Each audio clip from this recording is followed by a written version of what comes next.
ladies and gentlemen, Greg Kelly, who hates cops and soldiers more than any person short of an Antifa anarchist who got his ass kicked at a rally by a Lee Greenwood fan in a military cap. This is explaining how Trump has taught us how we can respond to woke mobs.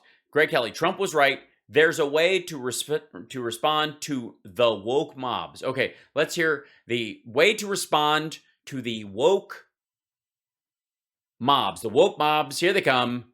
This is how you respond to them. All I can say is that the fake news just doesn't get it, do they? Jesus Christ. There's, imitation is the sincerest form of flattery.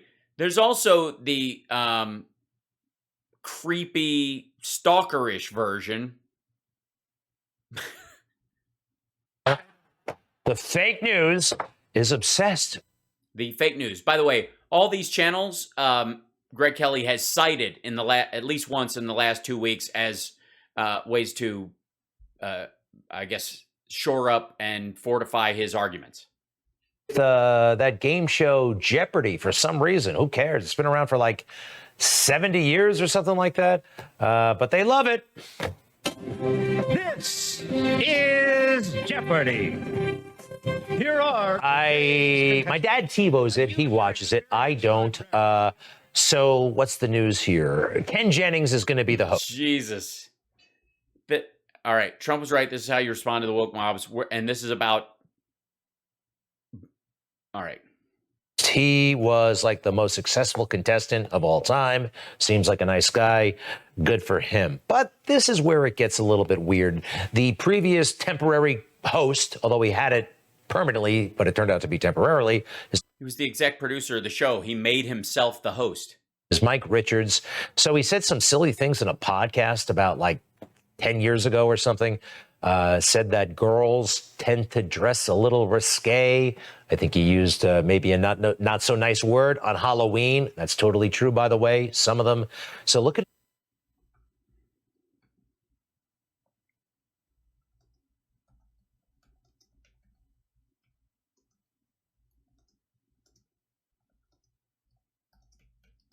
One moment, please.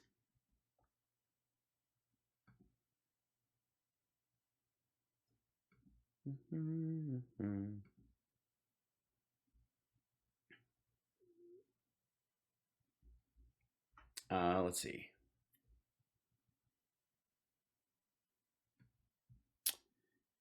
Jeopardy has permanently severed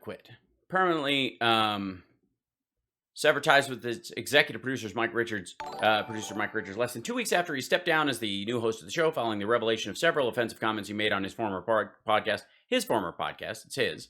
He will also no longer be the executive producer. We had hoped that it would be an interim basis until further notice. I know it's been a challenging thing for our team. The quiz show, known for minimal drama this month, has been one of the tumultuous times in its history.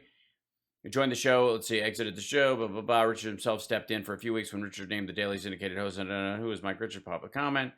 Here you go. Published a bombshell report that revealed Richards had hosted a podcast in 2013.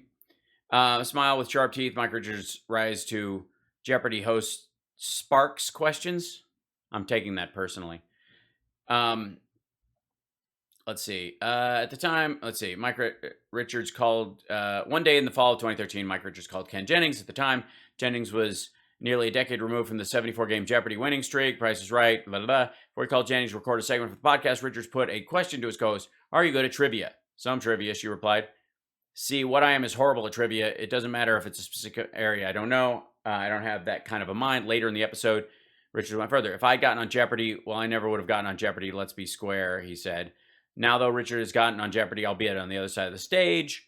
Let's see. Unfortunately, guest hosts Aaron Rodgers, LeVar Burton really put themselves on terms. Concerns about Richards extended to Jeopardy staff, with a source close to the show telling The Ringer that employees were blindsided by Sony's announcement, and multiple sources describing how staff morale has deteriorated under Richards' watch as EP. Interviews with sources from Sony, right? Jeopardy and previous shows Richards work on, The Price is Right and Let's Make a Deal, paint a picture of a showrunner who could be exclusionary, dismissive of longtime show employees, as well as someone who wasn't shy about wanting to move in front of the camera. When I worked there, it seemed to be just something everybody knew. Who cares? In recent weeks, questions about Richards have only intensified, with multiple lawsuits dating to his time as EP of The Price is Right gaining attention after an early August report that Richard was in advanced negotiations to secure the Jeopardy host. The lawsuits, 2 of which were settled out of court, focused on the mistreatment of female employees by Price's male leadership, including Richards. Richard was originally named as a defendant in one of those complaints, but was dismissed from the suit before it settled. Who worked as a model on the show. It centered on discrimination and harassment she experienced after becoming pregnant. Let's see, Price is Right had recently laid off several models. A suit that after Cochran informed Richards of her pregnancy, he said to her, "Go figure, I fire 5 girls, what are the odds?" To mean that Richards would have selected her for layoff if he'd have known she was going to be pregnant. Let's see. Jeopardy's dead. There we go. Mike Richards sent the following statement to Jeopardy staff. That's where he stepped down. But the sources spoke to the Ringer, who were granted anonymity because they picked a different reality. Richards' statement also doesn't align with several remarks he made on the Random Show, which he hosted from 2013 to 2014. A review of all 41 episodes of the podcast that were available online until Tuesday reveals that Richards repeatedly used offensive language to disparage women's bodies. In an episode published on September 4th, 2014, after the iCloud photo hack, which exposed intimate images of numerous female celebrities, Richards asked his assistant and co-host, both much younger women, whether they had taken nude photos. When his co-host said that she had sometimes taken a photo of herself when she thought she looked cute, Richards responded, "Like booby pictures? What are we looking at?" Later, he asked to go through her phone. When she declined to share an image with him, he asked whether it was of her boobies. On another episode, Richard said one-piece swimsuits made people look frumpy and overweight. I mean, this is just sexist, normal BS from this dude. It's not because there was where I want to find there was a part about where is it? Let's see. Trebek died of complications from pancreatic cancer. While previous Jefferson had his own land, Mike, the president's particular evidence during the guest show racing, inserted himself into the hosting lineup, became a candidate for the permanent job, blah, blah, blah. Wanted to go with his real analytics, real testing, how this guy, blah, blah, blah.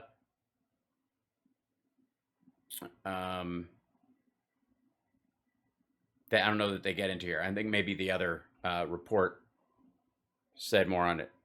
But that's the main thing, that he was just kind of a goober on Random. Apology. All right. He made a couple of crude jokes a long time ago. It's humbling to confront a terribly embarrassing moment of misjudgment, thoughtlessness, and insensitivity for nearly a decade. Looking back now, there's no excuse for everybody commenting. I'm dearly sorry. Okay. It is humbling to confront a terribly embarrassing moment of misjudgment, thoughtlessness, and insensitivity from nearly a decade ago. Looking back now, there is no excuse, of course, for the comments I made on this podcast, and I am deeply sorry. Again, it's pretty benign stuff, and it goes on. I mean, gee whiz. The podcast was intended to be a series of irreverent conversations between longtime friends who had a history of joking around. Even with the passage of time, it's more clear that my attempts to be funny and provocative were not acceptable, and I have removed the episodes. Yeah, you can't anymore. My responsibilities today as a father, husband, and a public personality who speaks to many people through my role on television means I have substantial and serious obligations as a role model, and I intend to live up to them. When did we become so uptight? I mean, he's a grown man, presumably has children, and maybe one of them is a daughter, and we grow and we move past things that we did and realize we're better than that. So if you can put it in the rearview mirror and remove it, but you do that before you get caught so people think it. Yeah. It's America. Greg's biggest fear is that the world around him grows and matures and learns. That's right, CSL. And the minute that happens, he knows he's being left behind, because this is just Greg Kelly arguing for, you have to stop being a pig at some point? We weren't always like this. This is a land where Howard Stern is one of the most... Jesus. What was the audio on that? Successful broadcasters ever. And I like him, by the way. I also like the movie Animal House. Did anybody see that with John Belushi? Yes, I like that. I didn't like the Police Academy movies, but there are plenty of people who like them. No big deal. What the hell? Honest to God, What's your point, Greg? 50 Shades of Grey was one of the best-selling books of all time. I saw the movie. Not my thing. Now only perfect people like Ken Jennings, who's totally off the charts brilliant, and squeaky clean, although even he told a few silly jokes over the years, and he has to apologize too.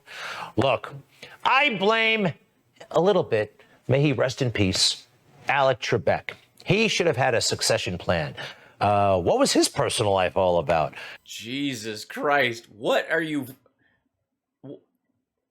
And by the way, I was about to get kind of overwhelmed for a moment by what's happening here. But can we just revel for a moment in the fact that Greg Kelly is digging this hard for stuff to get upset about?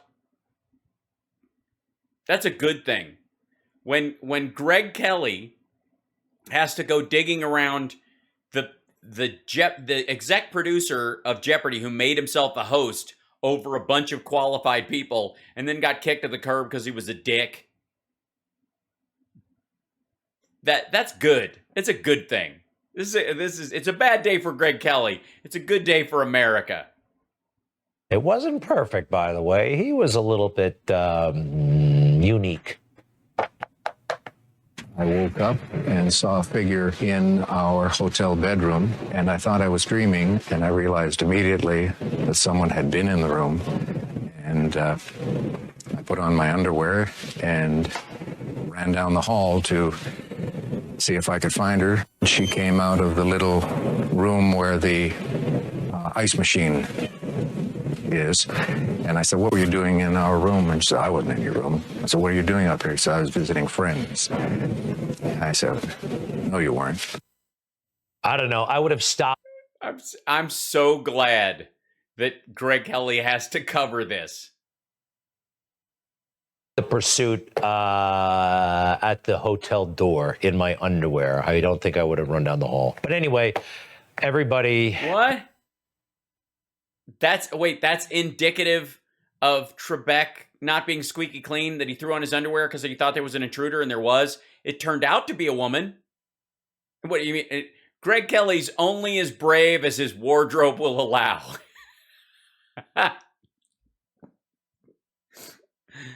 Honey, there's a guy with a knife. He's attacking our neighbor. I'm in jockeys. I can't do anything about that. Get me my red coveralls with the flap in the back, and maybe I can do something. What? Unique. Everybody does things. Nobody here broke the law. We are just so uptight and stupid. And it's getting worse. I got to show you this episode, not from some kooky college in Nowheresville. This is the Washington Post pushing this as a new media enterprise. I showed you a clip last night. New normal, what is this, a video by the Washington Post on their website? Is this their cyber version? Important, though, that we revisit. For the first time, white people were becoming aware of their whiteness and the systemic ways that white supremacy affects all of us. In this episode, we're tackling white racial identity and why understanding your whiteness is integral to becoming self-aware as a white person. I'm Nicole Ellis, and this is the new normal. I feel a little bit offended. I might even feel triggered. This person who does not... By the way, Greg Kelly is triggered by everything. Like me, telling me what I'm supposed to be and Why does the audio get weird like that? act and feel, and I don't know. I could be very easily triggered right now. Look, if you go around trying to appease the woke... Okay, so maybe he's finally getting to the point now. We shouldn't appease the woke crowd. Left, it'll never, ever be good enough. Even the idiots who participated in this stunt didn't pass muster. I guess I'm curious to hear, what are some of the pitfalls or risks that you run if that's the only step you take? The biggest answer is white people don't really understand racism. Glaring at her. How dare you laugh when we're having this discussion? Is that what she's thinking? Well, if anybody can project their thoughts into a black girl, it's Greg Kelly. I can't tell them apart. Can you? examples of this. If you try to speak the woke left's language, you will lose. Chris Harrison, remember that guy from The Bachelor? No, I don't watch The Bachelor. I'm a grown man. For a long time, nobody really, he was fine. He was adequate. Nobody noticed him in a good way. Yeah, Greg, it's like your dream career goal. He was fine. He was adequate, and nobody noticed him in any big way. The Greg Kelly story. Made a comment, totally acceptable comment, defending somebody who wore a dress to a party, and they damn right canceled him. They canceled. You mean they darn well canceled him? They damn right canceled him? Well, they were supposed to cancel him? He desperately tried to save his job and went on his own network's morning show and apologized like crazy. Why would you defend Rachel Kirkconnell? I am an imperfect man. I made a mistake, and I own that. I am saddened and shocked. Well, I don't watch The Bachelor, and I don't care. Rachel Kirkconnell.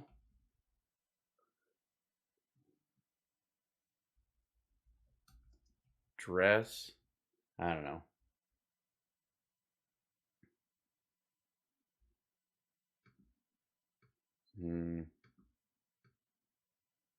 Rachel Bachelor dress.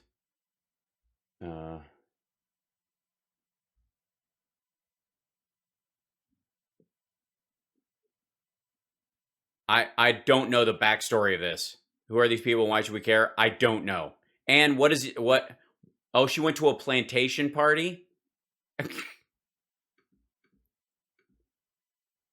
At how insensitive I was in that interview with Rachel Lindsay.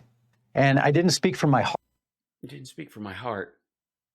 And that is to say I stand against all forms of racism, and I am deeply sorry. She went to a Confederate party? I see. That was dressed gold or blue. So it's not about the dress.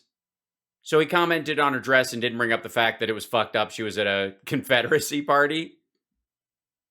I'm sorry to Rachel Lindsay, and I'm sorry to the Black community. His apology is Rachel, wait, hold on. Rachel Lindsay?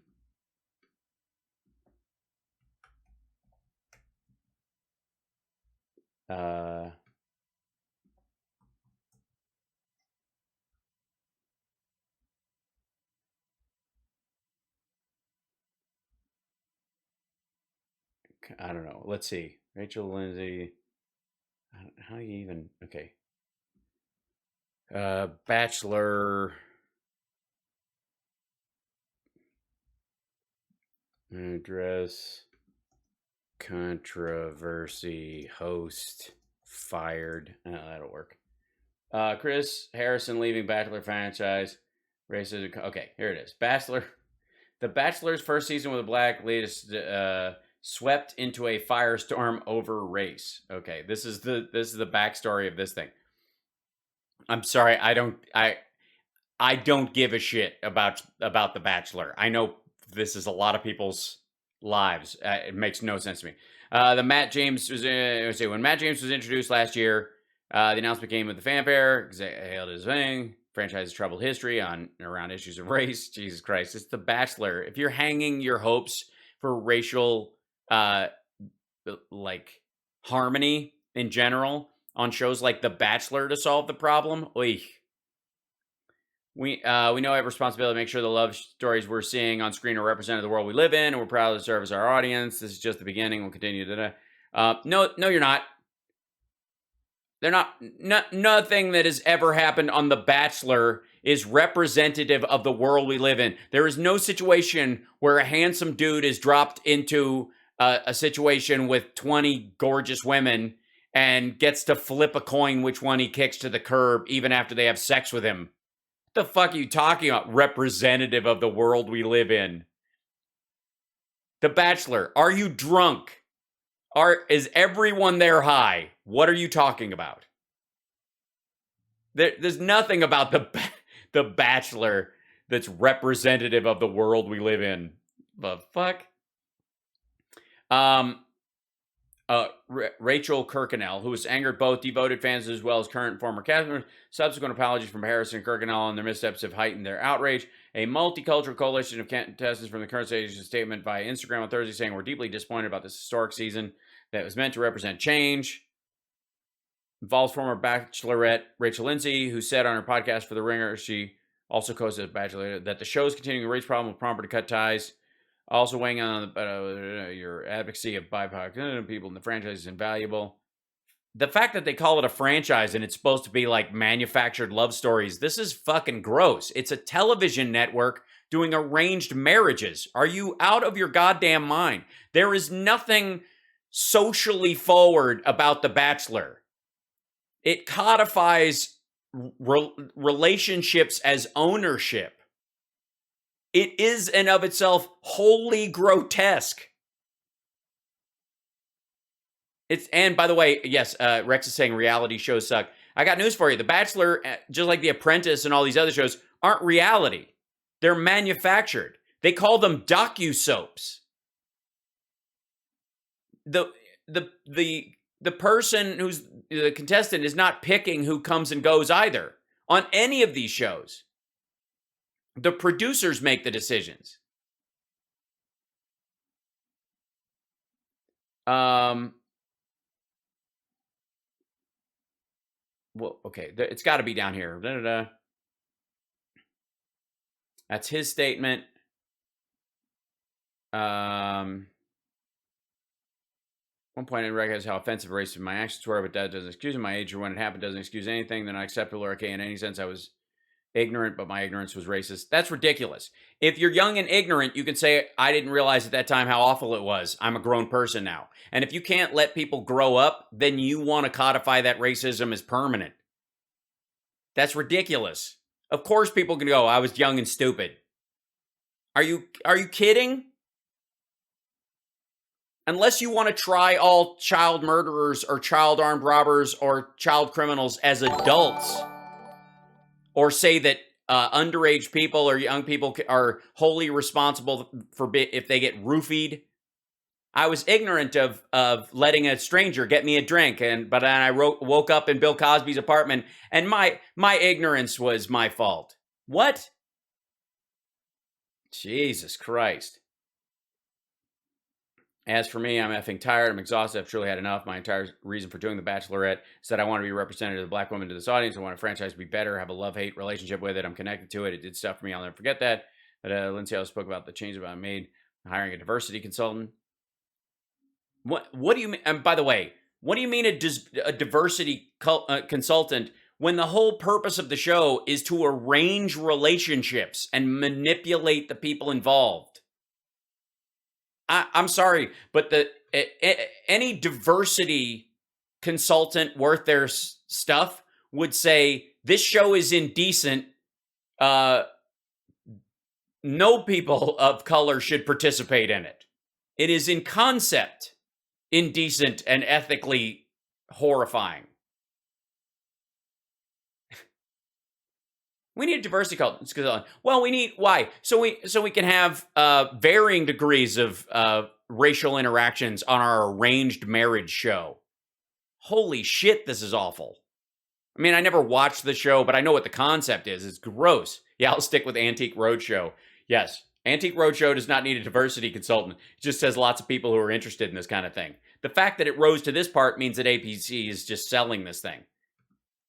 Apology, but it felt like they want every white man canceled. Is that what they want? Who's they? Who's they, Greg?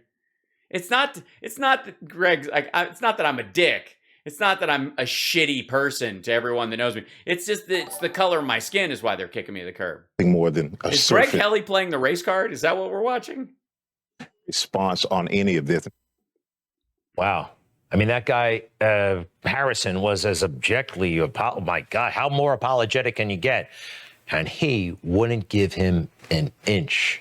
That brings me to the Trump truth. Ultimately, I'm always right.